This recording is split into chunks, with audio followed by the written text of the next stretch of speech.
नमस्कार दोस्तों, IAS prep academy के यूट्यूब प्लेटफॉर्म पर आपका बहुत बहुत स्वागत है। टॉप 100 क्वेश्चन अप्रैल मंथ के हम डिस्कस करने जा रहे हैं करंट अफेयर के। ऐसे प्रश्न जो एग्जाम में पूछे जाते हैं, फालतू के कोई भी प्रश्न नहीं। कॉपी पेन लेके बैठिए। यहाँ पर जो डायरेक्ट क्वेश्चन है वो तो है ही है, जो आपको एक्स्ट्रा इन्फॉर्मेशन लगे, आपको नहीं आती, आपके लिए नई है, उसको भी नोट करते चलिए। चलिए शुरू करते हैं। लेते हैं पहला प्रश्न। युक्ति पोर्टल संबंधित है। युक्ति पोर्टल का फुल फॉर्म है young India combating Covid with knowledge technology and innovation. इस तरह युवाओं को कोविड 19 से लड़ने हेतु तैयार करने से रिलेटेड ये पोर्टल है। सी ऑप्शन इसका करेक्ट है। कोविड पे बहुत प्रश्न बने हैं, एक वीडियो हम कोविड पर जारी करके डिस्कशन कर लेंगे। इतने प्रश्न है कि एक पूरा प्रश्न पत्र उससे बनाया जा सकता है। Next question. निम्नलिखित कथनों पर विचार कीजिए। देश के सबसे पुराने राष्ट्रीय उद्यान जिम कॉर्बेट ने जानवरों के लिए देश की पहली संगरोध सुविधा स्थापित की। संगरोध सुविधा का मतलब होता है क्वारंटाइन फैसिलिटी।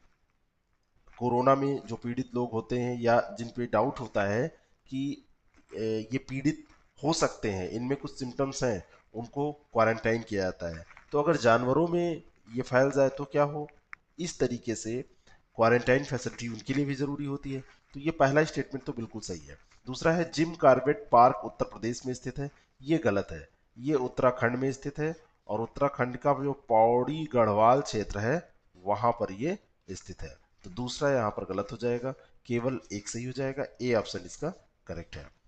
विश्व का सबसे बड़ा हाइड्रोक्सी क्लोरोक्विन दवा का उत्पादक देश कौन सा है? हाइड्रोक्सी क्लोरोक्विन जो दवा है, ये माना जाता है कि इसमें कोविड 19 का जो इलाज है इससे किया जा सकता है, इसमें ये फायदा करती है, और इसका भारत विश्व का 70% उत्पादन करता है। तो भारत इसका सबसे बड़ा उत्पादक हो जाएगा।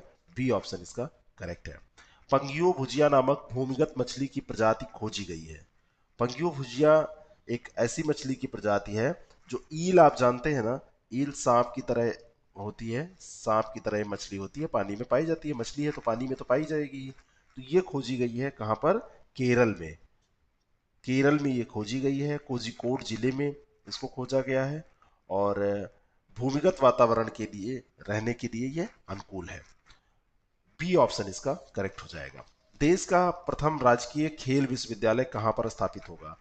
अभी हमने डिस्कस किया था कुछ दिन पहले कि मणिपुर में देश का प्रथम राष्ट्रीय खेल विद्यालय स्थापित किया गया है, लेकिन ये राजकीय खेल विश्वविद्यालय है। ये कहाँ पर स्थापित किया जाएगा? तो ये स्थापित किया जाएगा नई दिल्ली में। ए ऑप्शन इसका करेक्ट है। केंद्रीय सरकार द्वारा नागरिकों के निकटतम स्थित जन औषधि केंद्र की सूचना हेतु जन औषधि सुगम मोबाइल एप्लीकेशन जारी किया गया कि आसपास में कहाँ पर आपके ये जन औषधि केंद्र हैं, इसको आप एक्सेस कर सकते हैं, जान सकते हैं। तो केंद्रीय सरकार द्वारा प्रधानमंत्री जन औषधि केंद्र की स्थापना कब की गई थी? कब, किस सन में यह स्थापना की गई थी, ये आपको यहां पर बताना है। तो ये वर्ष 2014 में। बी ऑप्शन इसका करेक्ट है।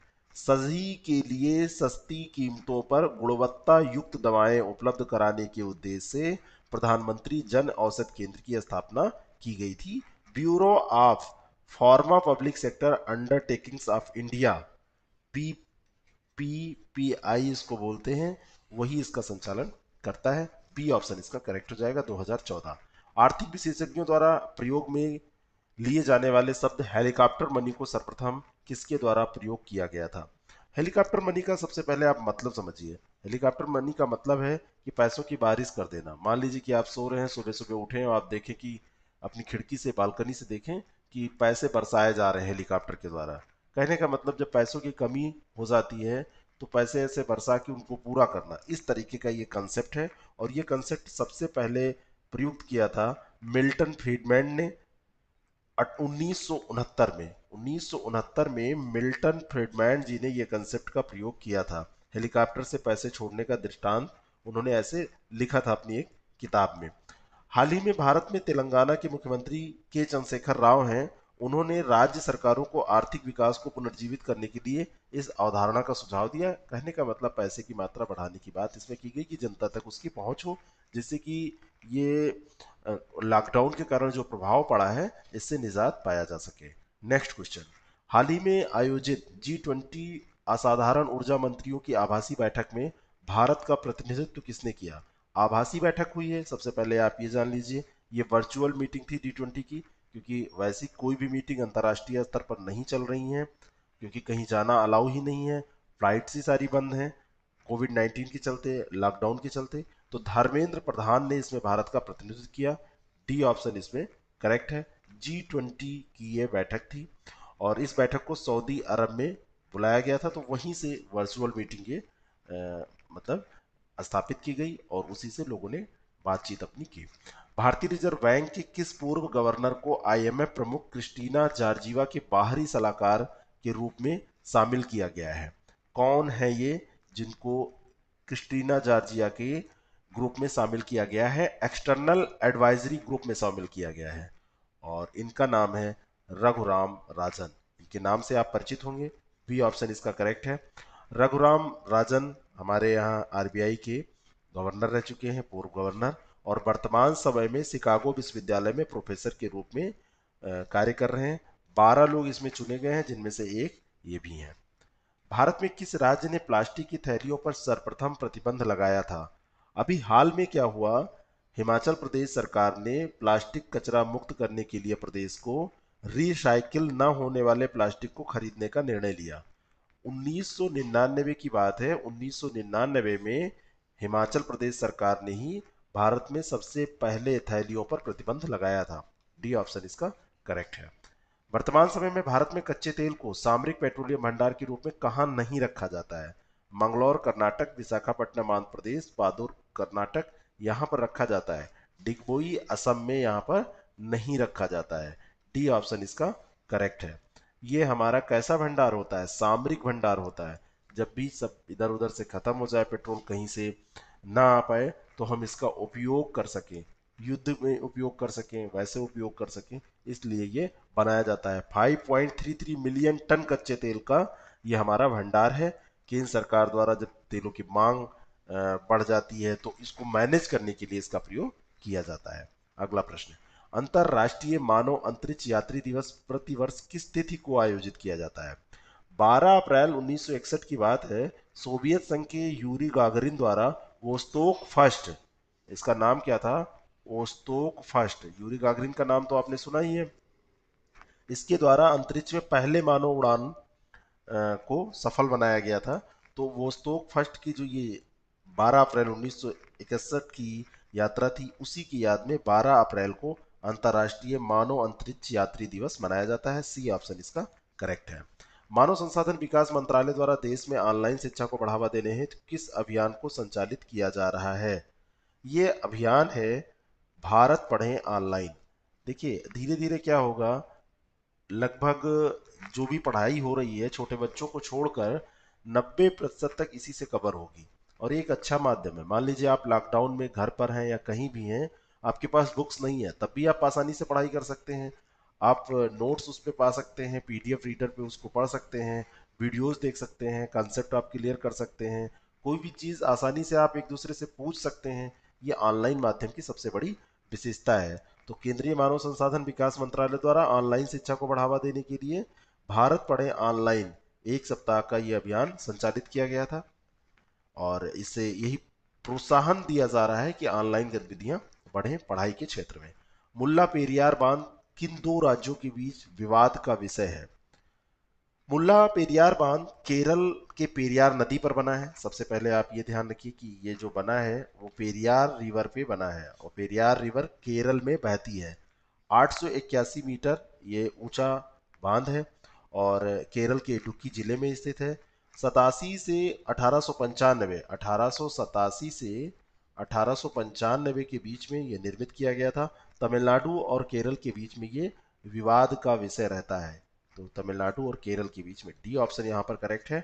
और पेरियार नेशनल पार्क, ये बांध पार्क भी बांध के जलाशय के चारों तरफ ही स्थित है। पेरियार नेशनल पार्क केरल में है। राष्ट्रीय सुरक्षित मातृत्व दिवस प्रतिवर्ष आयोजित किया जाता है। राष्ट्रीय सुरक्षित मातृत्व दिवस 11 अप्रैल को ये आयोजित किया जाता है। हर साल आयोजित किया जाता है। जो भी गर्भवती महिलाएं हैं या जो धात्री यानी स्तनपान कराने वाली महिलाएं हैं, उनके स्वास्थ्य की उचित देखभाल के लिए मातृत्व सुविधा के प्रति जागरूकता फैलाने के लिए इसका आयोजन किया जाता है।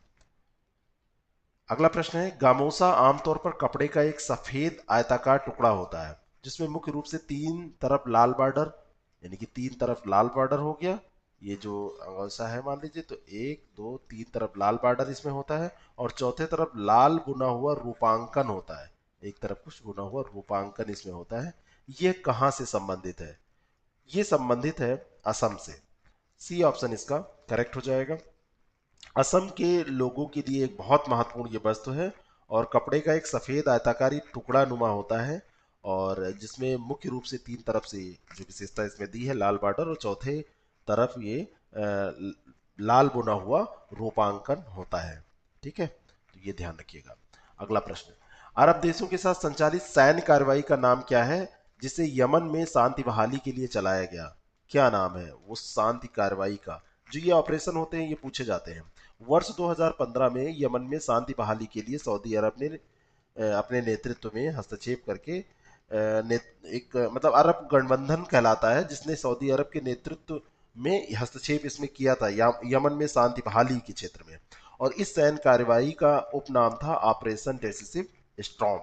क्या था? Operation decisive storm.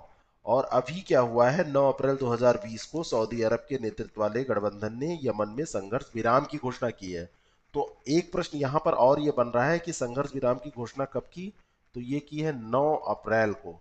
9 अप्रैल 2020 को संघर्ष विराम की घोषणा इसने कर दी है। तो इस तरीके से सही उत्तर हो जाएगा बी, ऑपरेशन डेसिसिव स्टॉर्म। हाल ही में किस राज्य सरकार द्वारा कोविड 19 के संदर्भ में ऑपरेशन सील्ड प्रारंभ किया गया? यहां पर जो कोविड 19 के इंपॉर्टेंट प्रश्न है बहुत ज्यादा, उनको हमने यहां पर ले लिया है।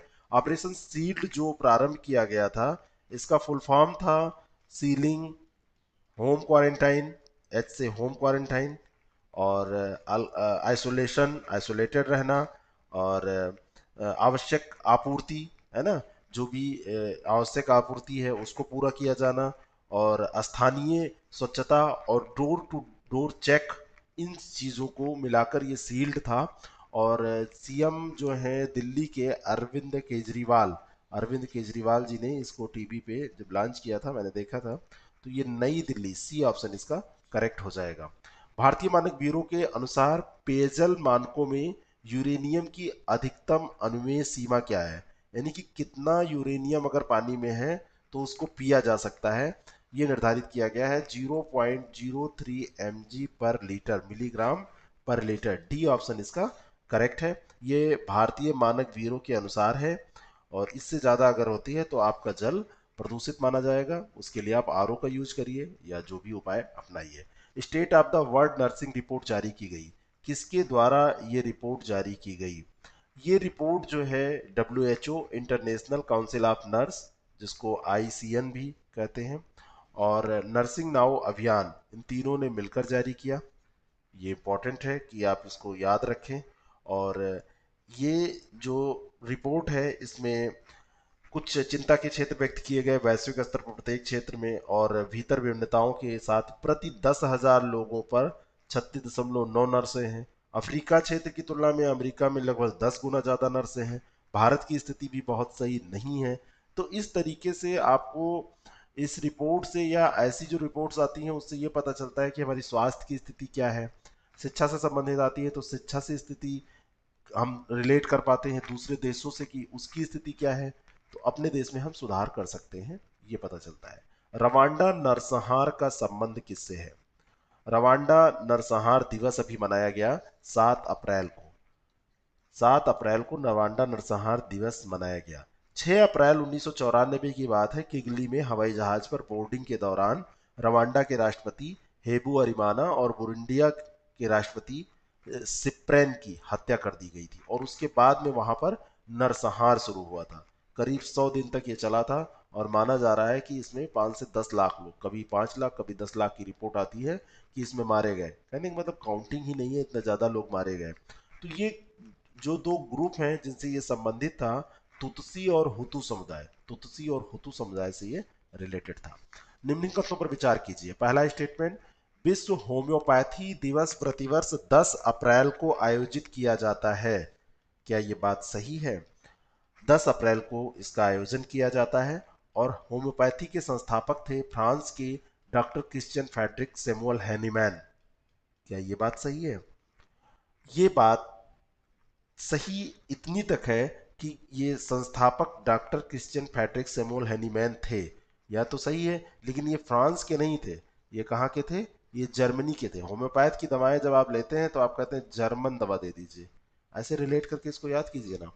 तो ये जर्मनी के थे, दूसरा स्टेटमेंट गलत हो गया। और इन्हीं का बर्थडे होता है जो विश्व होम्योपैथी दिवस के रूप में मनाया जाता है। तो केवल एक सही हो जाएगा, ए ऑप्शन इसका करेक्ट है। नेक्स्ट क्वेश्चन, निम्नलिखित कथनों पर विचार कीजिए। करेंसी चेस्ट वह जगह होती है जहां मुद्रा जमा की जाती है। और दूसरा है, करेंसी चेस्ट स्थापित करने संबंधी दिशा निर्देश वित्त मंत्रालय द्वारा जारी किए जाते हैं। करेंसी चेस्ट वही जगह होती है जहां पर मुद्रा जमा होती है। आरबीआई कैश वितरण के रूप में ये कार्य करती है और आरबीआई को जनता से गंदे नोट, कटे फटे नोट वापस लेने में ये सक्षम बनाती है।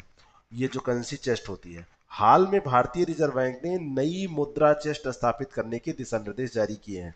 तो ये वित्त मंत्रालय नहीं जारी करता है, इसको कौन जारी करता है? आरबीआई। तो दूसरा स्टेटमेंट गलत है, केवल एक सही है, ए ऑप्शन इसका करेक्ट है। मानव संसाधन विकास मंत्रालय द्वारा दीक्षा प्लेटफॉर्म पर आई गॉट नामक ऑनलाइन प्रशिक्षण पोर्टल प्रारंभ किया गया। यह संबंधित है, किससे संबंधित है?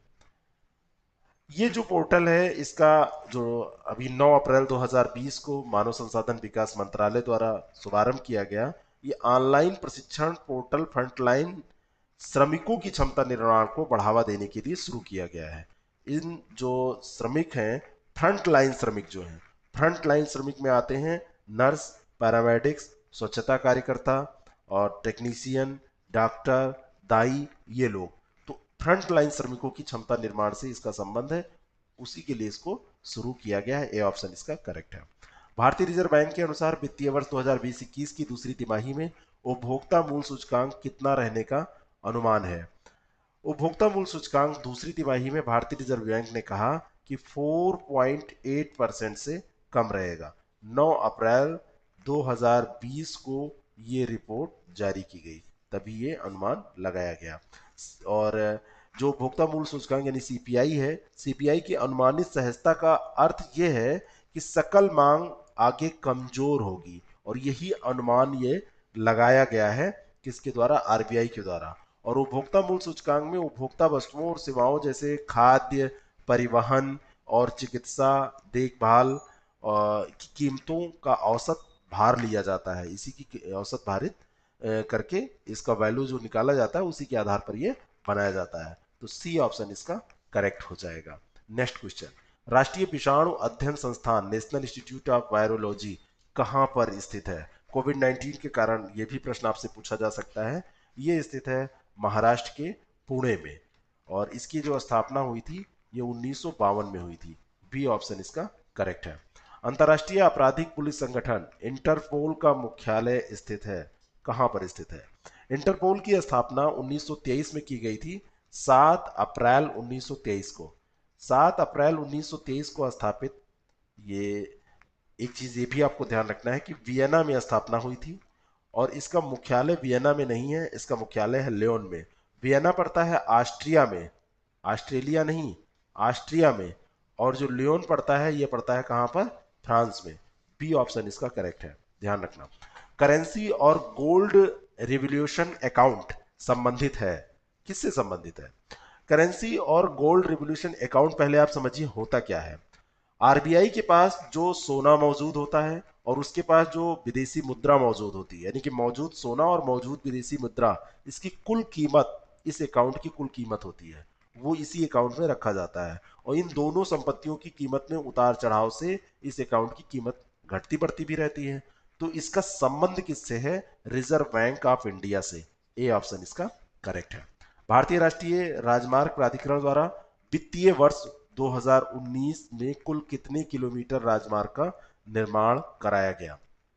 भारतमाला प्रोजेक्ट जो चल रहा है उसके तहत बहुत स्पीड आई है, स्पीड अप हुआ है रोडों के निर्माण में जो कार्य चल रहा है वो। और इसके तहत 2019 में 3,979 किलोमीटर लंबी सड़क का निर्माण किया गया। बी ऑप्शन इसका करेक्ट है। जो भारतमाला कार्यक्रम है ये कब लॉन्च किया गया था? तो भारतमाला कार्यक्रम 2015 में लॉन्च किया गया था। नेक्स्ट क्वेश्चन, लघु उद्योग विकास बैंक ऑफ इंडिया, सिडबी जिसे कहते हैं आप शॉर्ट फॉर्म में, इसके द्वारा पर्सनल प्रोटेक्टिव इक्विपमेंट के तहत किस नई योजना को प्रारंभ किया गया? ये सब लॉकडाउन के कारण कार्य हो रहे हैं। सिडबी ने 19 आपातकालीन प्रक्रिया को सुविधाजनक बनाने के लिए एक नई परियोजना को प्रारंभ किया जिसका नाम है सेफ, और यह विनिर्माण से जुड़े जो छोटे और मध्यम उद्यमों के लोग हैं उनकी वित्तीय सहायता के लिए शुरू किया गया है। तो इसका नाम क्या है? सेफ। सी ऑप्शन इसका करेक्ट है। निम्नलिखित में से किसे, अब इसके अंतर्गत किया क्या जाएगा? इस योजना के तहत जो एमएसई हैं उनको विनिर्माण mask, hand sanitiser, head gears, दस्ताने, बॉडी सूट, वेंटिलेटर, जूता कवर, काले चश्मे, ये सब शामिल करके इनको प्रदान किए जाएंगे। ये सारी चीजें इसमें शामिल हैं। ब्लू हेलमेट उपनाम से किसे जाना जाता है? ब्लू हेलमेट संयुक्त राष्ट्र शांति दूत है, United nation peace keeping force है, जानते हैं ना। भारत का इसमें पार्टिसिपेशन बहुत अच्छा है, यानी कि हमारे यहाँ के जो शांति दूत हैं वो इसमें काम करते हैं, इसमें मतलब हमारे यहाँ के सैनिक काम करते हैं, और वर्तमान में 90,000 से अधिक सक्रिय कर्मी इसमें हैं। अभी कोविड-19 वायरस के संचरण के जोखिम को कम करने के नाकामी के लिए यूनाइटेड नेशन पीस कीपिंग को निलंबित कर दिया गया, पीस कीपिंग को निलंबित किया गया। तो यही ब्लू हेलमेट के नाम से जाने जाते हैं। सी ऑप्शन इसका करेक्ट है। देश में कोविड-19 मामलों में निपटने के लिए अस्पतालों और स्वास्थ्य सुविधाओं को कितनी श्रेणियों में वर्गीकृत किया गया? ये मोस्ट इंपॉर्टेंट क्वेश्चन है, ये क्वेश्चन पूछा जा सकता है। ये 3 श्रेणियों में वर्गीकृत किया गया था। एक था कोविड केयर सेंटर, दूसरा था समर्पित कोविड स्वास्थ्य केंद्र और तीसरा था समर्पित कोविड अस्पताल। तो ये 3 श्रेणी थी। बी ऑप्शन इसका करेक्ट हो जाएगा। जेनरिक दवाओं के बारे में 2 स्टेटमेंट यहां पर दिए हुए हैं, आपको बताना है कि कौन सा इसमें सही है। इन्हें ड्रग्स एवं कॉस्मेटिक अधिनियम 1940 के तहत परिभाषित किया गया है, और दूसरा है विनियमन की जो व्यवस्था है इनके पेटेंट दवाओं से अलग विशेष रूप से की गई है। ये दोनों के दोनों स्टेटमेंट सही है, क्योंकि गलत है, सॉरी, दोनों के दोनों स्टेटमेंट सही नहीं है, दोनों के दोनों गलत है। इनका कोई रेगुलेशन ड्रग्स एंड कॉस्मेटिक अधिनियम के तहत या परिभाषा इसमें नहीं दी गई है, और भारत देश में जो ड्रग्स हैं चाहे वो सामान्य ब्रांड के हों या किसी भी ब्रांड के हों, ड्रग्स एवं कॉस्मेटिक एक्ट 1940 में उनका निर्धारण और विनियमन ये किया गया था। ऐसा जो मतलब निर्धारण और विनियमन इसका किया गया था, लेकिन परिभाषा उसमें नहीं दी गई है। और 1945 का जो नियम है उसमें गुणवत्ता के लिए कुछ बातें की गई थी कि दवाओं की गुणवत्ता क्या हो, लेकिन इसके विनियमन की व्यवस्था पेटेंट दवाओं में अलग रूप में की गई है, तो ये गलत है, अलग रूप से नहीं की गई है। तो ये डी ऑप्शन इसका करेक्ट हो जाएगा। नेक्स्ट क्वेश्चन, स्वास्थ्य की सिपाही योजना संबंधित है। स्वास्थ्य की सिपाही योजना, स्वास्थ्य की सिपाही योजना जन औषध जो केंद्र हैं उन्हीं से संबंधित है, और भारत सरकार की प्रधानमंत्री भारतीय जन औषधि योजना के तहत रोगियों और बुजुर्गों के घर पर आवश्यक सेवाएं और दवाएं उपलब्ध कराने के लिए जो प्रयास हो रहे हैं उसी के तहत स्वास्थ्य की सिपाही योजना शुरू की गई। तो इसका संबंध किससे है? प्रधानमंत्री जन औषधि योजना से। प्रधानमंत्री भारतीय जन औषधि योजना फार्मास्यूटिकल्स विभाग सरकार द्वारा शुरू की गई, अभी हमने डिस्कशन किया था। भारत में विशेष केंद्रों के माध्यम से जनता को सस्ती दरों पर गुणवत्ता युक्त दवाएं उपलब्ध कराने के लिए bureau of pharma PSU of India एक कार्यान्वयन एजेंसी है, उसी के तहत इसको उपलब्ध कराया जाता है। तो इसको ध्यान रखिएगा। इसरो द्वारा भारतीय उपग्रहों के मलबे के संबंध में अंतरिक्ष में प्रस्तावित प्रारंभिक चेतावनी प्रणाली का नाम क्या है? कौन सी प्रणाली है जो कचरा होगा, डेब्रिस होगा, कहां पर? हमारे अंतरिक्ष में।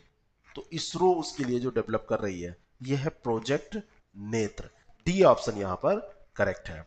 और इसको स्थापना जो की जाएगी ये कहाँ की जाएगी? ये की जाएगी लियो में। और लियो क्या होता है? Low earth orbit remote sensing escape craft, remote sensing escape craft भी इसमें शामिल होगा जो इसका कार्य करेगा।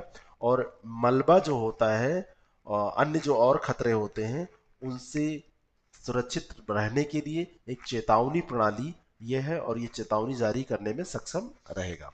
अंतर्राष्ट्रीय खेल दिवस प्रतिवर्ष किस तिथि को आयोजित किया जाता है? अंतर्राष्ट्रीय स्तर पर 6 अप्रैल 1896 को आधुनिक युग के प्रथम ओलंपिक खेल जो ग्रीस में हुए थे उनका उद्घाटन समारोह आयोजित किया गया था। तो 6 अप्रैल को ही अंतर्राष्ट्रीय खेल दिवस का प्रतिवर्ष आयोजन किया जाता है। बी ऑप्शन इसका करेक्ट है। बिहार सरकार द्वारा महिला सशक्तिकरण है तो राज्य का प्रथम महिला डाकघर कहाँ स्थापित किया गया? ये डाकघर स्थापित किया गया है पटना में। जो बीपीएससी है ना, बीपीएससी के प्रांगण में इसको किया गया है। वैसे 2013 में अगर देश का पूछा जाए तो नई दिल्ली में स्थापित किया गया था। कहां पर? नई दिल्ली में महिला डाकघर स्थापित किया गया था 2013 में। निम्नलिखित कथनों पर विचार कीजिए। पहला है विश्व स्वास्थ्य दिवस 2020 की theme year of the nurse and midwife है। और दूसरा स्टेटमेंट है विश्व स्वास्थ्य संगठन का मुख्यालय न्यूयॉर्क में है। पहला स्टेटमेंट तो बिल्कुल सही है, लेकिन दूसरा स्टेटमेंट गलत है क्योंकि इसका मुख्यालय न्यूयॉर्क में नहीं है, इसका मुख्यालय है जिनेवा स्विट्जरलैंड में। जो डेली 30 कार्यक्रम हमारा है उसको अगर आप देख रहे हैं तो ये सारे क्वेश्चन तो आपको मिल ही जाएंगे, एक्स्ट्रा और भी क्वेश्चन मिल जाएंगे और उसमें एक टॉपिक रोज हम उठाते हैं, उसको डिस्कस करते हैं, जो कि यूपीएससी, यूपीपीएससी, अन्य किसी भी एग्जाम के लिए बहुत कारगर होता है। आप उसको पार्टिसिपेट कर सकते हैं। आप सर्च कर सकते हैं डेली 30 एट 8 PM IAS प्रेप, यूट्यूब में आप सर्च करेंगे आपको मिल जाएगा। तो इसका सही उत्तर क्या हो जाएगा? ए, केवल एक सही है। नागरिक उड्डयन मंत्रालय द्वारा उपकरण और आवश्यक दवाओं के परिवहन हेतु किस परियोजना को संचालित किया गया? भाई बहुत सारी दवाएं और उपकरण थी जिनको एक स्थान से दूसरे स्थान पर कम समय में पहुंचाना था, तो ये काम कौन कर सकता है? प्लेन ही कर सकता है। तो इसके लिए लाइफ लाइन उड़ान चलाई गई थी। ए ऑप्शन इसका करेक्ट है। वैसे प्लेन ही सब लेके भी आया है विदेशों से। निम्नलिखित कथनों पर विचार कीजिए। पहला स्टेटमेंट केंद्रीय मंत्रिमंडल ने प्रधानमंत्री और अन्य सांसदों के वेतन में 30% की कटौती करने को मंजूरी देते हुए एमपी लैट्स को 2 वर्ष के लिए स्थगित कर दिया। 30% इसमें कटौती की इनके वेतन में, लेकिन बाद में भत्ता बढ़ा के इसको कवर भी कर लिया गया है। खैर, जो फैक्ट है कि की गई है। और 2 वर्ष के लिए एमपी लैट्स को स्थगित किया गया, ये भी बात सही है। एमपी लैट्स 1993 में प्रस्तुत की गई थी। क्या ये बात सही है? ये भी बात बिल्कुल सही है। एमपी लैट्स को यानी सांसद स्थानीय क्षेत्र विकास योजना, ठीक है, इसको 93 में प्रस्तुत किया गया था, तभी से ये चल रही है। और इस योजना के तहत संसद के सदस्य प्रति वर्ष 25 लाख रुपए तक के कार्य की सिफारिश कर पाते हैं। और भी वैसे आता है लेकिन इसके तहत कर पाते हैं। तो ये सी ऑप्शन इसका करेक्ट हो जाएगा। नेक्स्ट क्वेश्चन, मनरेगा योजना के तहत लाभ प्राप्त करने के लिए लाभार्थी के लिए आवश्यक है कि वह भारत का नागरिक हो, आवेदन के समय 18 वर्ष की आयु पूरी कर ली हो उसने, स्थानीय ग्राम पंचायत का हो, वह कुशल श्रमिक हो। ये गलत है। कुशल श्रमिक होगा तो मनरेगा की मजदूरी नहीं करेगा, ये अकुशल श्रमिक होना चाहिए। तो चौथा ये गलत है। 1 2 3 सी ऑप्शन यहाँ पर करेक्ट हो जाएगा। साइटोकिन एस्ट्रोम क्या है? साइटोकिन एस्ट्रोम, साइटोक्रोम स्ट्रोम होता है प्रतिरक्षा कोशिकाओं और उनकी सक्रिय यौगिकों का अतिप्रवाह और अति उत्पादन, जो एक फ्लू संक्रमण में अक्सर फेफड़ों में सक्रिय प्रतिरक्षा कोशिकाओं के बढ़ने से जुड़ा होता है। फेफड़ों में जो सूजन आती है वहां पर जो लिक्विड बिल्डअप होता है तो श्वसन के लिए यह संकट पैदा कर देता है और इसी के तहत निमोनिया बहुत ज्यादा हो जाता है और अक्सर जो रोगियों में मृत्यु दर है वो इसके कारण बढ़ जाती है। ये भी कोविड-19 के कारण ये चर्चा में है। बी ऑप्शन इसका करेक्ट है। नेक्स्ट क्वेश्चन, निम्नलिखित कथनों पर विचार कीजिए। 3 स्टेटमेंट है। राष्ट्रीय नवोन्मेष संस्थान ने चैलेंज कोविड-19 प्रतियोगिता C3 में, चैलेंज कोविड-19 कंपटीशन C3 हो गया, इसमें भाग लेने के लिए अभिनव नागरिकों को आमंत्रित किया। बिल्कुल सही बात है, किया था। और ये विज्ञान प्रौद्योगिकी विभाग भारत सरकार का एक स्वायत्त निकाय है। ये जो राष्ट्रीय नवोन्मेष संस्थान है, ये याद रखिएगा किसका ये स्वायत्त निकाय है। ये भी सही है। इसकी स्थापना फरवरी 2010 में अहमदाबाद गुजरात में की गई थी। यहाँ पर गलत है, इसकी स्थापना 2000 में की गई थी, बाकी अहमदाबाद और गुजरात में की गई थी। ये तो सही है। तो पहला और दूसरा हो जाएगा। सी ऑप्शन इसका करेक्ट हो जाएगा। निम्नलिखित कथनों पर विचार कीजिए। आर्टेमिस चंद्रमा अन्वेषण कार्यक्रम के माध्यम से नासा वर्ष 2024 तक पहली महिला और अगले पुरुष को चंद्रमा पर भेजना चाहता है। पुरुष तो जा चुका है, तो पुरुष अगला जाएगा और महिला पहली जाएगी। क्या ये बात सही है? बिल्कुल सही बात है। और भारतीय मूल के अमेरिकी अंतरिक्ष यात्री राजाचारी को नासा के आर्टेमिस मिशन हेतु चुना गया है। ये भी बिल्कुल सही है। तो सी ऑप्शन यहां पर करेक्ट हो जाएगा। दोनों का दोनों स्टेटमेंट यहां पर सही है। और इस मिशन का लक्ष्य चंद्रमा के दक्षिणी ध्रुव सहित चंद्रमा की सतह पर अन्य जगहों पर अंतरिक्ष यात्रियों को उतारना है। नेक्स्ट क्वेश्चन, निम्नलिखित कथनों पर विचार कीजिए। 5 अप्रैल को देश भर में राष्ट्रीय समुद्री दिवस मनाया जाता है। 5 अप्रैल को राष्ट्रीय समुद्री दिवस मनाया जाता है, सही है। और 2020 में हिंद महासागर एक अवसर का महासागर, Indian ocean and ocean of opportunity मुख्य विषय के साथ इसका 57वां संस्करण मनाया गया। ये भी सही है, ये थीम थी और ये 57th इसका संस्करण था, तो ये भी एडिशन 57th याद रखिएगा। दोनों की दोनों बातें सही हैं, सी ऑप्शन इसका करेक्ट है। रेल कोच फैक्ट्री कपूरथला द्वारा निम्नलिखित ऊर्जा कुशल वेंटिलेटर का नाम क्या रखा गया? जो उसके लिए उसके द्वारा निर्मित किया गया है, उस ऊर्जा कुशल वेंटिलेटर का नाम क्या है? कपूरथला रेल कोच फैक्ट्री ने जो डेवलप किया है, तो इसका नाम है जीवन। डी ऑप्शन इसका करेक्ट है। वेंटिलेटर जो है ये जीवन है, कम लागत में इसको तैयार किया गया है, ऊर्जा कुशल भी है, 10,000 रुपये में ये बस तैयार कर दिया गया है और माइक्रो प्रोसेसर आधारित ये डिजाइन है। और जर्मनी की एक कंपनी है, जर्मन डिजाइन लिंके हाफमैन कोच का उत्पाद, मतलब ये छोड़िए, ये इतना इंपॉर्टेंट नहीं है, इतना बस आप ध्यान रखिए कि इसका नाम जीवन है। तीसरी एशियाई युवा खेल प्रतियोगिता 2021 का आयोजन स्थल क्या है? कहां पर ये आयोजित की जाएगी? तो ये डिसाइड किया गया अभी अप्रैल 2020 में ही, 5 अप्रैल को डिसाइड किया गया कि इसका आयोजन कहां पर किया जाएगा? चीन में किया जाएगा। डी ऑप्शन इसका करेक्ट है। नेक्स्ट, निम्नलिखित कथनों पर विचार कीजिए। 5 अप्रैल 2020 को फेडरेशन इंटरनेशनल फुटबॉल एसोसिएशन ने अंडर 17 और अंडर 20 महिला विश्व कप का आयोजन रद्द कर दिया। अंडर 17 प्रतियोगिता नई दिल्ली में की जानी प्रस्तावित थी, क्या ये बात सही है? पहला तो ये बिल्कुल सही है। दूसरा जो दिया हुआ नई दिल्ली में, इसका भारत में आयोजन तो होना था, लेकिन मुंबई, अहमदाबाद, भुवनेश्वर और कोलकाता में होना था, तो दूसरा स्टेटमेंट गलत हो जाएगा। केवल एक सही है, ए ऑप्शन इसका करेक्ट ऑप्शन है। विश्व का सबसे पुराना टेनिस टूर्नामेंट कौन है? 4 टेनिस टूर्नामेंट विश्व स्तर पर होते हैं, French open, US open, Australian open और विम्बलडन। तो इसमें जो विम्बलडन है ये सबसे पुराना है, सबसे पुराना टूर्नामेंट है। अभी इसको रद्द किया गया 1 अप्रैल 2020 को, जो 2020 का एक टूर्नामेंट होने वाला था उसको रद्द कर दिया गया, इसलिए यह चर्चा में रहा। डी ऑप्शन इसका करेक्ट हो जाएगा। इसके पहले इसको रद्द किया गया था द्वितीय विश्व युद्ध के समय, उसके बाद कभी रद्द नहीं हुआ था, अब हुआ है। भारतीय वायुसेना ने अरुणाचल प्रदेश के चांगलांग जिले के विजयनगर एडवांस लैंडिंग ग्राउंड को पुनर्जीवित रनवे का उद्घाटन यहां पर किया। तो क्या पहला स्टेटमेंट सही है? बिल्कुल सही है। और भारत चीन के साथ सबसे लंबी अंतर्राष्ट्रीय सीमा साझा करता है, ये दूसरा स्टेटमेंट है, ये बिल्कुल गलत है। भारत बांग्लादेश के साथ 4096.7 किलोमीटर की सीमा साझा करता है, दूसरा स्टेटमेंट ये गलत है। और यही सबसे बड़ी सीमा है, 5 राज्य पश्चिम बंगाल, असम, मेघालय, त्रिपुरा और मिजोरम से इसकी सीमा मिलती है। ए ऑप्शन इसका करेक्ट हो जाएगा।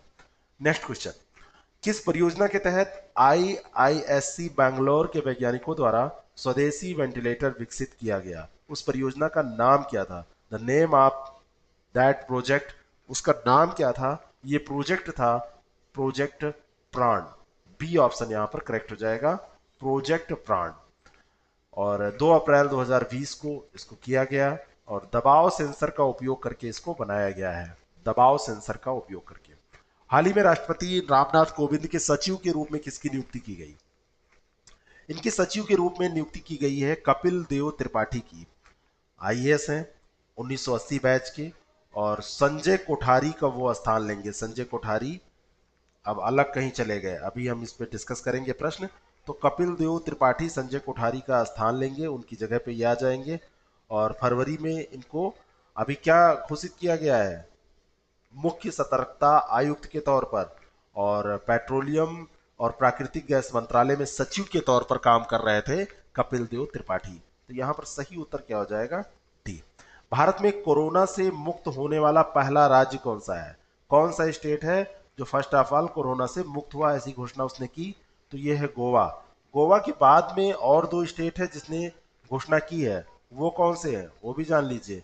उसमें एक तो है मणिपुर और एक है त्रिपुरा। ये जो दो राज्य हैं ये दो भी घोषणा कर चुके हैं। सी ऑप्शन यहाँ पर करेक्ट हो जाएगा। हाल ही में सुबनसिरी नदी पर एक रणनीतिक पुल को पुनर्निर्मित किया गया और इसका उद्घाटन किया गया। यह भारत के किस राज्य या केंद्र शासित प्रदेश में स्थित है? रणनीतिक जो पुल होते हैं इनका महत्व सामरिक महत्व होता है और ये हमारे मतलब सैन्य क्षमता को बढ़ाते हैं। तो ये स्थित है कहाँ? अरुणाचल प्रदेश में। और वहाँ की मुख्यमंत्री पेमा खांडू ने सुबनसिरी नदी पर एक पुल का उद्घाटन किया है और इसका जो निर्माण है वो सीमा सड़क संगठन के द्वारा किया गया है, जिसको शार्ट में बोलते हैं BRO, बॉर्डर रोड ऑर्गेनाइजेशन। तो ये स्थित है कहां पर? अरुणाचल प्रदेश में। ए ऑप्शन इसका करेक्ट है। 40 टन की क्षमता इसकी है। निम्नलिखित कथनों पर विचार कीजिए। 21 अप्रैल को प्रतिवर्ष सिविल सेवा दिवस मनाया जाता है। आप लोग जिस चीज की तैयारी कर रहे हैं सिविल सर्विसेज की, तो सिविल सेवा दिवस मनाया जाता है 21 अप्रैल को, प्रत्येक साल मनाया जाता है। और इसका आयोजन पहली बार 2008 में किया गया था। ये गलत स्टेटमेंट है। 2008 में नहीं किया गया था, ये 2006 में किया गया था। पहला जो इसका आयोजन है वो 2006 में किया गया था। दूसरा स्टेटमेंट गलत है, पहला सही है, केवल एक सही हो जाएगा। और इस अवसर पर प्रधानमंत्री पुरस्कार दिए जाते हैं। लोक प्रशासन में उत्कृष्टता के लिए 3 श्रेणियों में प्रधानमंत्री पुरस्कार दिए जाते हैं। ये ऑप्शन यहाँ पर करेक्ट हो जाएगा। पृथ्वी दिवस 2020 की थीम थी, क्या थीम थी? ये थीम थी क्लाइमेट एक्शन। अंतर्राष्ट्रीय स्तर पर 22 अप्रैल को ये मनाया जाता है। पृथ्वी दिवस कब मनाया जाता है? 22 अप्रैल को। और इसकी इस बार थीम थी क्लाइमेट एक्शन। ए ऑप्शन इसका करेक्ट है। और यह दिवस जो है लोगों को पृथ्वी को लाभान्वित करने वाली जो गतिविधियां हैं इनको प्रोत्साहित करने हेतु आयोजित किया जाता है। वर्ष 1970 में प्रथम पृथ्वी दिवस का आयोजन हुआ था। कब आयोजित हुआ था? 1970 में। अभी 2016 में पृथ्वी दिवस के अवसर पर ही जलवायु परिवर्तन के क्षेत्र में पेरिस समझौता हुआ था और इस समझौते में कहा गया कि वैश्विक तापमान वृद्धि को 2 डिग्री सेंटीग्रेड से ज्यादा बढ़ने नहीं देना है। अगला प्रश्न, निम्नलिखित कथनों पर विचार कीजिए। हाल ही में आगरकर अनुसंधान संस्थान के शोधकर्ताओं ने बैक्टीरिया की पहचान करने हेतु सेंसर का विकास किया। तो आगरकर जो अनुसंधान संस्थान है ये कहां पर? पुणे में स्थित है। बिल्कुल सही है, इसने किया है। और इसका नाम जो रखा है बग स्निफर रखा। तो ये भी बात सही है।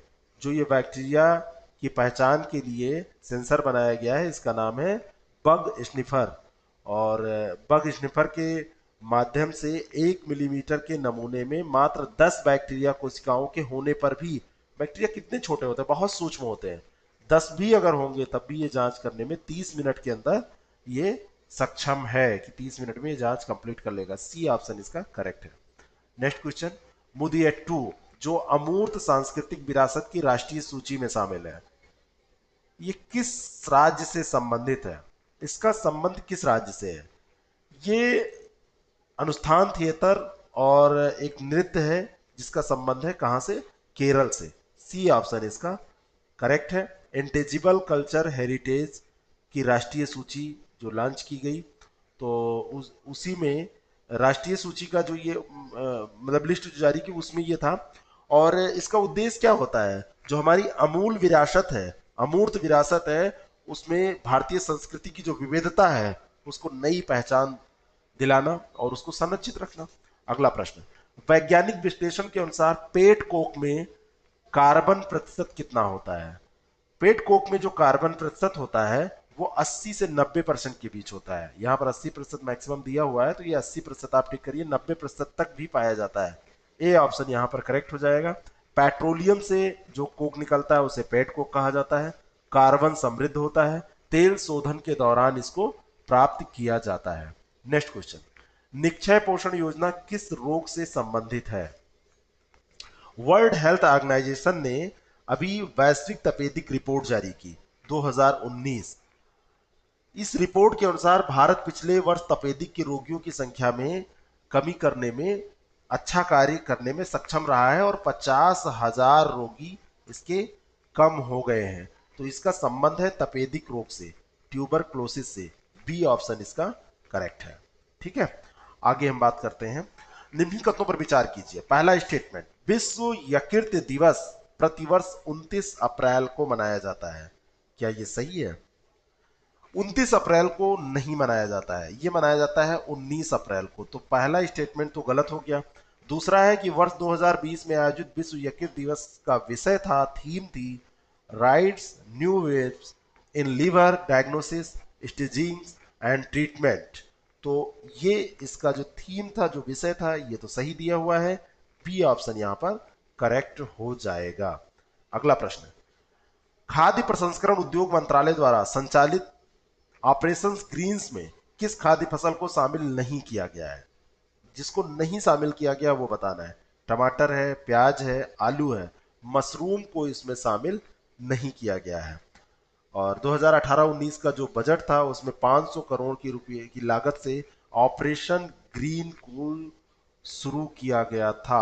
ऑपरेशन ग्रीन्स को शुरू किया गया था 2018-19 के बजट की भाषण के दौरान इसकी घोषणा की गई थी 500 करोड़ रुपए की लागत से। तो ये सी ऑप्शन इसका करेक्ट हो जाएगा, मशरूम इसमें शामिल नहीं है। पूसा परिशोधन और स्वच्छता सुरंग जिसका हाल ही में उद्घाटन किया गया, किस शोध संगठन द्वारा विकसित इसको किया गया है? तो इसका जो विकास किया गया है ये भारतीय कृषि अनुसंधान संस्थान के द्वारा किया गया है। ए ऑप्शन इसका करेक्ट है। नई दिल्ली में स्थित है भारतीय कृषि अनुसंधान संस्थान, जिसे आमतौर पर पूसा संस्थान के रूप में जाना जाता है। इसी ने ही हाल में पूसा परिशोधन और स्वच्छता सुरंग विकसित किया है। इसमें साबुन और पानी के डिस्पेंसर का उपयोग करके हाथ धोने की व्यवस्था की गई है और इसे पैर से भी ऑपरेट किया जा सकता है। यह ऐसी सुरंग है। ये भी कोविड-19 के कारण ही ये प्रश्न बन पाया है। कोविड-19 देखिए अभी क्या क्या करता है, कितने प्रश्न कहाँ खड़ा करता है। विश्व हीमोफीलिया दिवस किस तिथि को आयोजित किया जाता है? हीमोफीलिया जो होती है उसमें क्या होता है? हीमोफीलिया से ग्रसित रोगी में रक्त का थक्का नहीं जमता, रक्त के थक्का जमने में बाधा आती है। 17 अप्रैल को विश्व स्तर पर यह दिवस मनाया जाता है। और विश्व हीमोफीलिया दिवस जो है ये बिजनेस फ्रैंक नेस्वेल थे, उन्हीं के जन्म दिवस में मनाया जाता है। और ये हीमोफीलिया पीड़ित थे, ये भी ध्यान रखिएगा, बिजनेसमैन थे और हीमोफीलिया पीड़ित थे। नेक्स्ट क्वेश्चन, देश का प्रथम सरकारी जैव प्रौद्योगिकी अनुसंधान केंद्र जिसके द्वारा कोविड-19 के पूरे जीनोम को अनुक्रमित किया गया। जीनोम अगर सही से अनुक्रमित हो जाता है तो हम उस पे शोध करके उसकी दवा बनाने में आसानी की राह पर चलते हैं। कहने का मतलब वो संभव हो पाता है। ऐसा कर दिखाया है गुजरात बायोटेक्नोलॉजी रिसर्च सेंटर ने। सी ऑप्शन इसका करेक्ट है। ठीक है। नेक्स्ट क्वेश्चन, किस परमाणु ऊर्जा स्टेशन की एक इकाई ने 940 दिनों से अधिक समय तक बिना किसी रुकावट के लगातार काम करके एक नया कीर्तिमान स्थापित किया? तो ये कैगा परमाणु ऊर्जा स्टेशन है, कर्नाटक में ये स्थित है। और कहाँ पर स्थित है ये ध्यान रखिएगा, कर्नाटक में स्थित है। और इसका जो जैसे तारापुर का, महाराष्ट्र का जो तारापुर है वो, और रावत भाटा जो है राजस्थान का, उसके बाद भारत में तीसरा सबसे बड़ा परमाणु ऊर्जा संयंत्र है। अभी 940 दिनों तक इसकी एक इकाई ने लगातार बिना किसी रुकावट के काम करके एक रिकॉर्ड बनाया है। सी ऑप्शन इसका करेक्ट है। कॉसैक क्या है? कॉसैक, कॉसैक जो है ये कोविड-19 नमूना संग्रह कियोस्क है। ठीक है, सी ऑप्शन इसका करेक्ट है। रक्षा अनुसंधान व विकास संगठन ने कोविड-19 के जो नमूने हैं इनको संक्रमित रोगियों से प्राप्त करने के लिए इस कियोस्क का विकास किया है। Next question, world economic outlook ने हाल ही में 2020-21 में भारत के विकास दर के अनुमान को 1.9% कम कर दिया। यह रिपोर्ट किसके द्वारा जारी की जाती है? यानी कि वर्ल्ड इकोनॉमिक आउटलुक किसके द्वारा जारी किया जाता है, यह आपसे पूछा जा सकता है। ये जारी किया जाता है अंतर्राष्ट्रीय मुद्रा कोष के द्वारा, आईएमएफ के द्वारा। बी ऑप्शन यहाँ पर करेक्ट है। आईएमएफ की बात अगर हम करें तो 189 सदस्य इस समय हैं। इसकी स्थापना 1945 27 दिसंबर को हुई थी। और इसका जो मुख्यालय है ये वाशिंगटन डीसी में है। वाशिंगटन डीसी कहाँ है? ये संयुक्त राज्य अमेरिका में है। जीएमआर एयरपोर्ट्स लिमिटेड को भोगापुरम में एक ग्रीनफील्ड इंटरनेशनल एयरपोर्ट बनाने की मंजूरी प्रदान की गई। ये प्राप्त हो गई उसको। यह स्थान किस राज्य में स्थित है? यह स्थान यानी भोगापुरम जो है ये स्थित है कहां पर? आंध्र प्रदेश में। बी ऑप्शन इसका करेक्ट है, आंध्र प्रदेश राज्य में स्थित है। ये जो हवाई अड्डा है इसका निर्माण राज्य की प्रस्तावित कार्यकारी राजधानी विशाखापट्टनम से 45 किलोमीटर दूरी पर किया जाना है। जहां तक जीएमआर समूह का बात, अगर इसकी बात करें तो भारत में अधोसंरचना विकास की इंफ्रास्ट्रक्चर डेवलपमेंट की प्रमुख ये कंपनी है और बेंगलुरु में इसका मुख्यालय है। 1978 में जीएमआर को शुरू किया गया था। हवाई अड्डे का निर्माण, ऊर्जा क्षेत्र में, सड़क क्षेत्र में, इन सारे निर्माण कार्य को ये करती है। अगला प्रश्न, exit from the lockdown report निम्नलिखित में से किसके द्वारा जारी की गई? ये रिपोर्ट जारी की गई सीआईआई के द्वारा। किसके द्वारा? सीआईआई के द्वारा इसको जारी किया गया। कन्फेडरेशन ऑफ इंडियन इंडस्ट्री, भारतीय उद्योग परिसंघ के द्वारा इसको जारी किया गया। भारतीय उद्योग परिसंघ बहुत ही पुराना ये एक मतलब निकाय है हमारे यहाँ का, और ये भारत के औद्योगिक विकास में महत्वपूर्ण भूमिका निभाता है। इसकी स्थापना कब की गई थी? कमेंट करके आप बताइएगा, इंपॉर्टेंट है, कई बार ऐसे प्रश्न पूछे जाते हैं। ठीक है, अगला प्रश्न है, निम्न कथनों पर विचार कीजिए।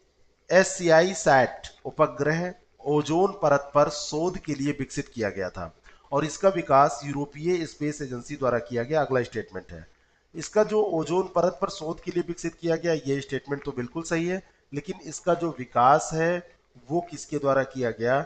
ये गलत है, और इसका विकास किया गया है कनेडियन स्पेस एजेंसी के द्वारा। किसके द्वारा?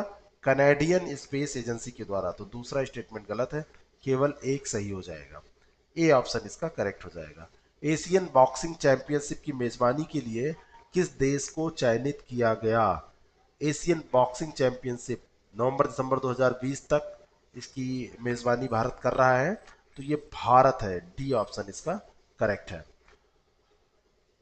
नेक्स्ट क्वेश्चन, केंद्रीय पर्यटन मंत्रालय द्वारा देश के पर्यटन स्थलों के संबंध में जारी वेबिनार श्रृंखला का नाम क्या है? क्या नाम है? अभी जब लॉकडाउन चल रहा है तो लोग कहीं जा नहीं सकते, कोई चीज देख नहीं सकते, तो लॉकडाउन में एक वेबिनार श्रृंखला जारी की गई जिससे लोग स्थलों के बारे में जान सकें। पहला वेबिनार दिल्ली शहर के बारे में जारी किया गया, city of cities Delhi personal diary के तौर पर, और दूसरा श्रृंखला जो है ये कलकत्ता, ये कॉन्फ्लुएंस ऑफ कल्चर कलकत्ता पर ही जारी किया जा रहा है। और ये जो कार्यक्रम है देखो अपना देश है। क्या नाम है? देखो अपना देश। तो इसका जो सही उत्तर हो जाएगा वो डी ऑप्शन हो जाएगा। प्राइमर्डियल ब्लैक होल्स क्या होते हैं? प्राइमर्डियल ब्लैक होल्स विकिरणों के पतन के परिणाम स्वरूप निर्मित जो ब्लैक होल होते हैं उनको कहते हैं। और ये माना जाता है कि वो बड़े पैमाने पर जब स्टार्स का, सितारों का पतन होता है तो पतन के विपरीत विकिरणों के परिणाम स्वरूप इनका निर्माण हो पाता है। और किसी भी अन्य ब्लैक होल का मतलब ये जो है होते हैं, ये बड़े पैमाने पर इनका निर्माण होता है और एक परमाणु के नाभिक की तरह ये बेहद छोटे हो सकते हैं, लेकिन इनकी जो ग्रैप्स करने की क्षमता होती है, कोई चीज एब्जॉर्ब करने की, ये बहुत ज्यादा होती है। बाकी जो ब्लैक होल के बारे में आपने पढ़ रखा है वही इसकी विशेषताएं होती है। किस देश में कोड़े से मारने के प्रचलित शारीरिक दंड को समाप्त कर दिया गया? ऐसा कौन सा देश है? ऐसा देश करने वाला, ऐसा निर्णय करने वाला जो देश है वो है सऊदी अरेबिया। सऊदी अरेबिया में अभी तक कोड़े से मारने की सजा सुनाई जाती थी, और अभी राइफ बदावी नाम का एक ब्लॉगर था जिसको 7 साल की जेल हुई, 600 कोड़े की सजा भी सुनाई गई, लेकिन बाद में यूरोपीय संसद के सखारोव मानवाधिकार पुरस्कार जीतने के कारण उसकी ये सजा माफ की गई। और साथ में ये भी मतलब जो पूरे देश में प्रचलित प्रथा थी इसको भी समाप्त करने का निर्णय लिया गया। जीवन शक्ति योजना किस राज्य केंद्र शासित प्रदेश की एक पहल है? जीवन शक्ति योजना, अभी मध्य प्रदेश सरकार ने जीवन शक्ति योजना लॉन्च की है शहरी महिलाओं को मास्क बनाने के लिए प्रोत्साहित करने हेतु। तो ये किस गवर्नमेंट की है? मध्य प्रदेश गवर्नमेंट की। नेक्स्ट क्वेश्चन, हाल ही में ओजोन परत छिद्र स्वतः ठीक हो गया, स्वतः ही ठीक हो गया। कोविड 19 से इसका कोई लेना देना नहीं है, कोविड 19 के कारण ये ठीक नहीं हुआ है कि लॉकडाउन लग गया है इस कारण सही हो गया, ये अपने आप सही हुआ है। और ये कहाँ स्थित था अगर ये आपसे पूछा जाए तो ये आर्कटिक के ऊपर स्थित था। ठीक है, कॉपरनिकस क्लाइमेट चेंज सर्विस ने कोपरनिकस एटमॉस्फेयर मॉनिटरिंग सर्विस अभी जारी की है, उसी में इस बात की पुष्टि की गई है। और ये छिद्र बंद जो हुआ है इसका कारण है भ्रमर, जो ध्रुवीय भ्रमर होती हैं उनके कारण ये बंद हो पाया है, अपने आप ये हुआ है। विश्व बौद्धिक संपदा दिवस किस तिथि को मनाया जाता है? ये तिथि है 26 अप्रैल। बी ऑप्शन इसका करेक्ट है। 26 अप्रैल को विश्व बौद्धिक संपदा दिवस मनाया जाता है। इसकी जो वीपो है, वीपो द्वारा इसकी स्थापना 2000 में की गई थी और इसका उद्देश्य पेटेंट, कॉपीराइट, ट्रेडमार्क और डिजाइन के महत्व के बारे में जागरूकता फैलाना होता है। 1970 में विश्व बौद्धिक संपदा संगठन की स्थापना की गई थी, 1970 में, इसी दिन 26 अप्रैल को, इसी कारण से ये इस दिन मनाया जाता है। कोविड 19 के इलाज के लिए प्लाज्मा थेरेपी शुरू करने वाला पहला सरकारी अस्पताल कौन सा है? और ये सरकारी अस्पताल है king jar medical college, medical university अब इसको बोलते हैं, KGMU। कहां पर है? लखनऊ में, वही है। तो ए ऑप्शन इसका करेक्ट हो जाएगा। और इसके तहत कोई डोनर वही व्यक्ति होता है जो पहले कोविड 19 पॉजिटिव था और उसके बाद में वो रिकवर हो चुका है, सही हो चुका है, तो उसका प्लाज्मा फिर दूसरे मरीज में यूज किया जाता है। और उससे क्या होता है कि ये जब इलाज होता है तो जो रिकवर हो चुका मरीज है वायरस के खिलाफ आईजीएम और आईजीजी एंटीबॉडी उत्पन्न करता है और इन्हीं एंटीबॉडी का मूल्यांकन रैपिड टेस्ट के माध्यम से डोनर के नमूनों से किया जाता है। इसका उद्देश्य यह होता है। नासा द्वारा हाल ही में K229B की खोज का दावा किया गया है। ये नासा ने किया है। नासा ने जो ये दावा किया है ये मतलब केपलर 2 अंतरिक्ष यान के टेलीस्कोप के माध्यम से खोजा है, तभी ये दावा किया है। तो ये है क्या? ये एक ग्रह है, ये एक क्या है? प्लेनेट है। बी ऑप्शन इसका करेक्ट हो जाएगा। किस्सा ख्वानी बाजार नसहार स्थल किस स्थापत्य शैली का उदाहरण है? ये है इंडो इस्लामिक शैली का उदाहरण और इसका रिलेशन है अब्दुल गफ्फार खां और खुदाई खिदमतदार के अन्य नेताओं से। 23 अप्रैल 1930 की बात है। अंग्रेजों द्वारा इनको गिरफ्तार किया गया था क्योंकि उन्हें उत्तर पश्चिम सीमा प्रांत के उटमांजई शहर में आयोजित एक सभा में इन लोगों ने भाषण दिया था। तो उसी के आधार पर ये किस्सा ख्वानी बाजार जो स्थान है वहां पर ये है कहाँ? सबसे पहले तो आप ये जान लीजिए कि उन्हीं जब ये हुआ वहां पर भाषण में इनको गिरफ्तार कर लिया जाएगा भाषण के बाद में, तो अब्दुल गफ्फार खां को उनके अहिंसक तरीकों के लिए जाना ही जाता था। यही वजह रही कि खान की गिरफ्तारी को लेकर पेशावर सहित पड़ोसी शहरों में विरोध प्रदर्शन होने लगे और खान की गिरफ्तारी के दिन ही पेशावर का एक किस्सा खानी बाजार है वहां पर प्रदर्शन हुए। तो ये वहीं से रिलेटेड है। पेशावर के किस्सा खानी बाजार का जो स्थल है वो स्थापत्य शैली कौन सी है? Indo Islamic. निम्नलिखित कथनों पर विचार कीजिए। संजय कोठारी को केंद्रीय सतर्कता आयुक्त नियुक्त किया गया है, बिल्कुल सही है, अभी ऊपर हमने डिस्कस किया था। केंद्रीय सतर्कता आयुक्त चयन समिति की अध्यक्षता राष्ट्रपति द्वारा की जाती है, यह बिल्कुल गलत है, राष्ट्रपति के द्वारा नहीं की जाती है। ये जो अध्यक्षता की जाती है ये प्रधानमंत्री द्वारा की जाती है इस समिति की, जिसके द्वारा इसको चुना जाता है। तो ए ऑप्शन इसका करेक्ट हो जाएगा, केवल एक सही है। Narcotics drugs and psychotropic substance अधिनियम जो हाल ही में सुर्खियों में था किस केंद्रीय मंत्रालय के अंतर्गत आता है? ये सुर्खियों में था और ये आता है वित्त मंत्रालय के अंतर्गत। और शीर्ष अदालत ने अभी नारकोटिक ड्रग्स और साइकोट्रोपिक सब्सटेंस एक्ट के तहत एक स्पष्टीकरण दिया है। अवैध दवा बाजारों में दवाओं को मिलावटी या अन्य पदार्थों के साथ जो मिलाया जाता है, यह हीरोइन की वाष्पीकरण दर को कम करने के लिए इसको प्रयोग किया जाता है।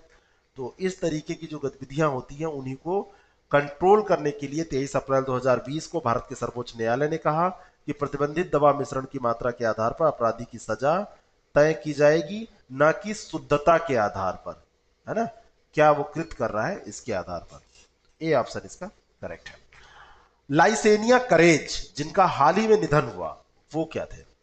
तो अब तो नहीं रहे वो, तो वो थे फिजी के प्रधानमंत्री।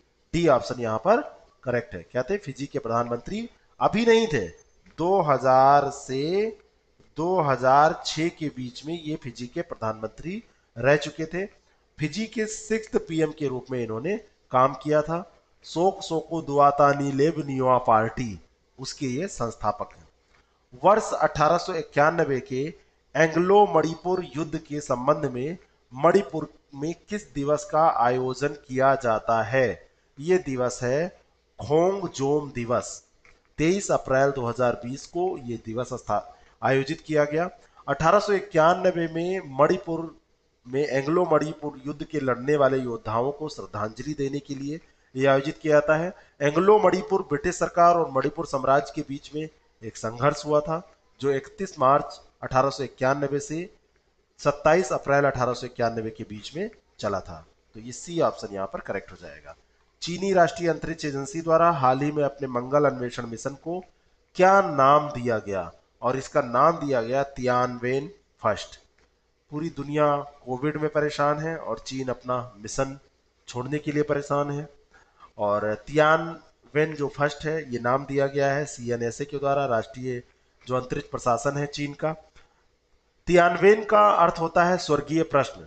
चाइना द्वारा अपने उपग्रह डो फंग होम फर्स्ट के प्रक्षेपण को चिन्हित करने के लिए प्रतिवर्ष 24 अप्रैल को राष्ट्रीय अंतरिक्ष दिवस का आयोजन वहां पर किया जाता है। 24 अप्रैल को चाइना का राष्ट्रीय अंतरिक्ष डे मनाया जाता है, अंतरिक्ष दिवस मनाया जाता है। अगला प्रश्न, निम्नलिखित कथनों पर विचार कीजिए। 24 अप्रैल को पंचायती राज दिवस मनाया जाता है, क्या ये बात सही है? 24 अप्रैल को मनाया जाता है, बिल्कुल सही है। 24 अप्रैल को राष्ट्रीय पंचायती राज दिवस मनाया जाता है। वर्ष 2020 में गांव में विकास की गति को बढ़ाने के लिए ई Gram Swaraj mobile application launch किया गया इसी 24 अप्रैल को। तो ये बात भी बिल्कुल सही है, सी ऑप्शन इसका करेक्ट हो जाएगा। अभी केंद्र सरकार स्वामित्व योजना के माध्यम से ग्रामीण भारत में एक एकीकृत संपत्ति सत्यापन समाधान सेवा भी शुरू करना चाह रही है, ये प्रोग्रामिंग कर रही है, ये भी ध्यान रखिएगा। सी ऑप्शन इसका करेक्ट है। सुप्रीम कोर्ट ने किस राज्य के पहले के आदेश को रद्द किया जिसने अनुसूचित क्षेत्रों के स्कूलों में एससी एसटी यानी कि अनुसूचित जनजाति शिक्षकों को 100% आरक्षण प्रदान किया गया था? एसटी शिक्षकों को 100% आरक्षण प्रदान करने वाला जो एक नियम था, उस आदेश था, उसको रद्द कर दिया सुप्रीम कोर्ट ने। इसका संबंध किस राज्य से है? यह संबंधित है आंध्र प्रदेश से। बी ऑप्शन इसका करेक्ट है। निम्नलिखित कथनों पर विचार कीजिए।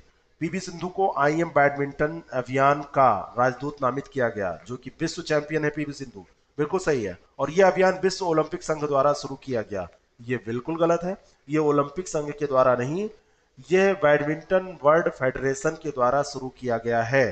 तो ये दूसरा स्टेटमेंट गलत हो जाएगा, पहला स्टेटमेंट सही हो जाएगा, केवल एक सही हो जाएगा, ए ऑप्शन इसका करेक्ट है। अगला प्रश्न है, प्रोजेक्ट चेतक का संबंध किससे है? प्रोजेक्ट चेतक अभी 23 अप्रैल 2020 को सीमा सड़क संगठन ने पंजाब में रावी नदी पर, किस नदी पर? रावी नदी के तट पर नहीं, रावी नदी पर अस्थाई पुल का एक निर्माण कार्य पूरा किया है। और ये जो पुल बनाया गया है ये प्रोजेक्ट चेतक के तहत बनाया गया है। तो रावी नदी पर पुल निर्माण से ये संबंधित है। और रावी नदी को एक नदी और नाम है इरावती नदी, इस नाम से भी जाना जाता है, एक ही बात है दोनों। निम्नलिखित कथनों पर विचार कीजिए। लेबनान मारिजुआना की खेती को वैध बनाने वाला पहला अरब देश है, क्या यह बात सही है? बिल्कुल सही है। लेबनान, मोरक्को और अफगानिस्तान के बाद दुनिया में कैनबिस राल का तीसरा सबसे बड़ा आपूर्तिकर्ता है। तो ये भी बात बिल्कुल सही है, सी ऑप्शन इसका करेक्ट है। भाई इतना ही जानिए, बाकी आप मारिजुआना और भांग के चक्कर में मत पड़िए। अर्थ डे नेटवर्क क्या है? अर्थ डे नेटवर्क है दुनिया भर में पृथ्वी दिवस का नेतृत्व करने वाला गैर लाभकारी संगठन। ठीक है, सी ऑप्शन इसका करेक्ट हो जाएगा। पृथ्वी दिवस मनाया जाता है 22 अप्रैल को। दापोरिजो पुल स्थित है, किस नदी पर स्थित है दापोरिजो पुल? दापोरिजो पुल वी बीआरओ के द्वारा, सीमा सड़क संगठन के द्वारा अरुणाचल प्रदेश में सुबनसिरी नदी के ऊपर बनाया गया है। तो बी ऑप्शन इसका करेक्ट है। कहां बनाया गया है? अरुणाचल प्रदेश में, ये भी आपको ध्यान में रखना है। नेक्स्ट क्वेश्चन, एंथूरियम क्या है? एंथूरियम अभी खोजी गई, एक महिला के द्वारा खोजी गई, क्रॉस पॉलिनेशन के जरिए विकसित की गई बाजार मूल्य वाले फूल की एक किस्म है एंथूरियम। 10 किस्मों को इसने विकसित किया है, तो फूल की एक प्रजाति है, सी ऑप्शन इसका करेक्ट है। विद्यादान 2.0 कार्यक्रम किस मंत्रालय द्वारा शुरू किया गया? विद्यादान जीरो जो कार्यक्रम है यह केंद्रीय मानव संसाधन विकास मंत्रालय के द्वारा शुरू किया गया है और ई लर्निंग सामग्री को विकसित करने और उसमें योगदान देने के लिए शुरू किया गया है। अगर कोई चाहता है कि इसमें योगदान दे, उसके पास ई लर्निंग कंटेंट है, तो वो इसमें प्रदान कर सकता है। जैसे मैं चाहूं तो इसमें मैं दे सकता हूं। बस वो किस लिए बनाया गया है और किस लिए इसका उपयोग किया जाना है ये इंपॉर्टेंट है। और इधर लॉकडाउन के तहत जैसे घर पे रह के पढ़ाई कैसे हो पाए, चाहे वो छोटे बच्चों की हो चाहे कॉम्पिटिटिव एग्जाम की हो, तो इसलिए विद्यादान 2.0 कार्यक्रम को लॉन्च किया गया है मानव संसाधन विकास मंत्रालय के द्वारा। ए ऑप्शन इसका करेक्ट है। निम्नलिखित में से किस देश के द्वारा नूर नामक अपना पहला सैन्य उपग्रह लॉन्च किया गया? बहुत ही इंपॉर्टेंट प्रश्न है, पूछा जाने वाला प्रश्न है। तो ये बी ऑप्शन करेक्ट है। ईरान ने अपना जो पहला सैन्य उपग्रह है नूर, इसको लॉन्च किया है और इसका प्रक्षेपण मध्य रेगिस्तान से उसने किया है। और मध्य रेगिस्तान को फारसी भाषा में दस्त ए काबिर कहा जाता है। दस्त ए काबिर के नाम से इसको जाना जाता है, दस्त ए काबिर। ठीक है। नेक्स्ट क्वेश्चन, बॉलीवुड के फिल्म अभिनेता ऋषि कपूर की पहली फिल्म थी, अभी ये नहीं रहे, बहुत दुखद घटना थी। तो ये मेरा नाम जोकर से इन्होंने अपनी फिल्म कैरियर की शुरुआत की थी बाल कलाकार के तौर पर।